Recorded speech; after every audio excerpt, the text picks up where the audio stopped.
La fin des fils d'Élie et la restauration du réveil dans les nations. 1 Samuel, le chapitre 2, à partir du verset 12. Les fils d'Élie étaient des hommes pervers, ils ne connaissaient point l'Éternel. Une personne perverse, c'est une personne qui a le cœur porté chaque jour vers le mal. Une personne perverse, c'est une personne qui n'a pas la crainte de Dieu. Une personne perverse, c'est une personne qui n'a pas la considération des choses sacrées, qui méprise les offrandes, qui méprise les hommes de Dieu, qui méprise Dieu lui-même. C'est comme ça que les fils d'Élie étaient. Ils étaient des personnes qui étaient véritablement balayées du revers de la main. Parce que tout ce qu'ils faisaient, véritablement, pour des personnes qui font profession de servir Dieu, ça faisait très mal au cœur. Les gens se sentaient offensés. Et tout le peuple voyait les vilaines conduites, les sales conduites. Ils couchaient avec les femmes des gens au temple. Ils méprisaient les offrandes. Ils n'avaient pas la crainte de Dieu. C'était un grand désordre. C'est ce qui est réellement pratiquement dans toutes les nations. Il y a un grand désordre, un désordre mondial. Et pour moi, qui suis en Côte d'Ivoire, je peux le dire qu'il y a aussi un désordre national. Et cela depuis tant d'années. Mais je suis venu vous annoncer quelque chose. La fin des fils d'Élie. Le signe. Ces personnes vont commencer à délirer. C'est-à-dire, leur prédication n'aura plus de cohérence. C'est ça qu'on appelle le délire. Quand tu vas les écouter, quand tu vas commencer à discerner, tu vas voir qu'ils disent n'importe quoi dans la prédication. Et les personnes averties voient d'avance que le jugement de Dieu a commencé sur ces personnes.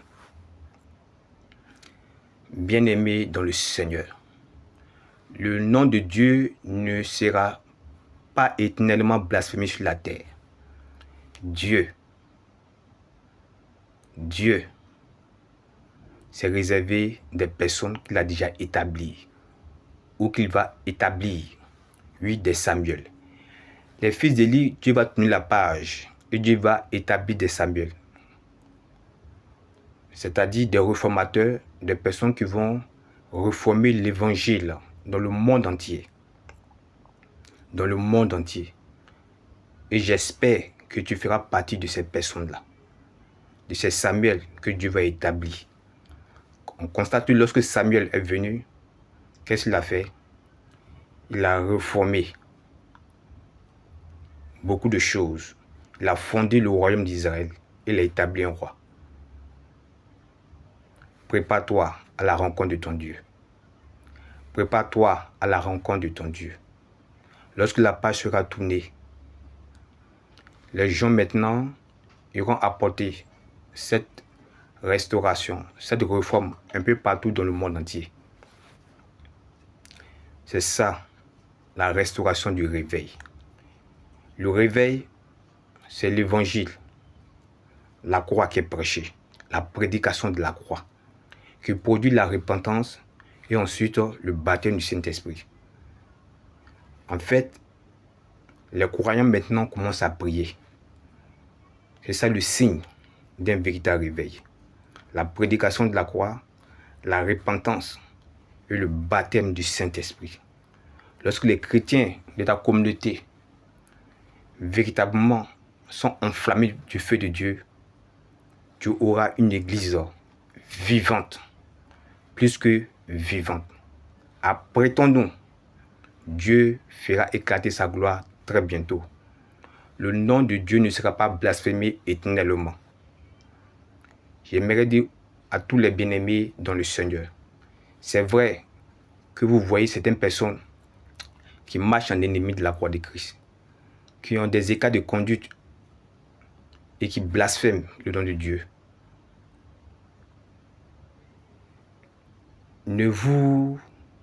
C'est vrai que ça vous fait mal, mais je peux vous dire de rester tranquille.